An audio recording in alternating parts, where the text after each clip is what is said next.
मित्र वही जिसका मन पवित्र है, जिसका व्यवहार पवित्र है, जो आपके साथ अच्छा व्यवहार माने ये नहीं कि तुम पे पैसा ही खर्चा कर रहा है तो वही अच्छा व्यवहार है, नहीं, अच्छा आचरण तुम्हारे साथ कर रहा है वही अच्छा व्यवहार है।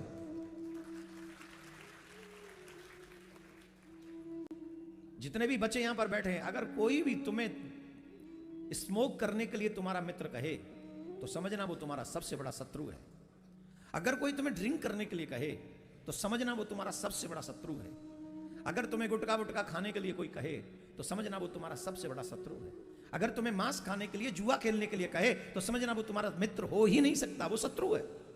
क्योंकि एक जन्म की दुर्गति नहीं करना चाहता, ये तुम्हारे जन्म जन्मांतर बर्बाद कर देना चाहता है। इस जन्म में किया हुआ कुकृत्य तुम्हारे 84 लाख जन्मों का भार बन जाएगा। इसलिए हमें तो लगता नहीं संसार में कोई और अच्छा मित्र मिलेगा। अगर मित्र बनाना ही है तो 3 ही हैं जिन्हें आप मित्र बना सकते हो, माता, पिता और श्री कृष्ण।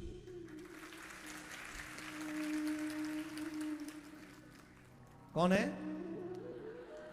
तुम्हारी मां तुम्हारा कभी बुरा नहीं करेगी, तुम्हारे पिता तुम्हारे साथ कभी बुरा व्यवहार नहीं करेंगे, और भगवान तो तुम्हारा अच्छे के लिए ही करता है। Am I right or wrong? तुम्हारी माँ के पेट में भी तुम्हारी चिंता किसने की? जब तुम बोलना नहीं जानते थे तब चिंता किसने की? जब तुम खाना नहीं जानते तब चिंता किसने की?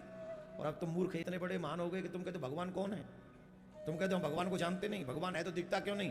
अरे बेटा, जिसने तुम्हें पेट में भी बिना दिखे बचा रखा था, जब बोलते नहीं थे तो बोलना नहीं जानते थे तब तुम्हें बचा रखा था, जब चलना नहीं जानते थे तब तुम्हें बचा के रखा हुआ था, वो अदृश्य रहकर भी तुम्हारी पल पल चिंता करता है, तुम्हारी देखभाल करता है। वो दिखना नहीं चाहता पर देखभाल करना जानता है।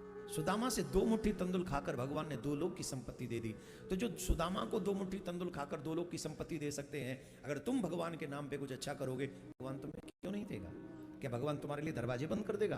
क्या तुम भगवान के शत्रु हो? नहीं। भगवान कहता है जो तू आवे 1 पग मैं आऊं पग 60, जो तू कर रो काट सो तुम में लोहे की लाठ। अगर तुम मेरी तरफ 1 कदम बढ़ाओगे मैं 60 कदम बढ़ाऊंगा, और अगर तुम मेरी तरफ काठ बन के खड़े होगे तो फिर मैं लोहा बन के खड़ा हो जाऊंगा। क्यों? जो जिस भाव से मुझे बसता है मैं उसके लिए वैसा ही व्यवहार करता हूं।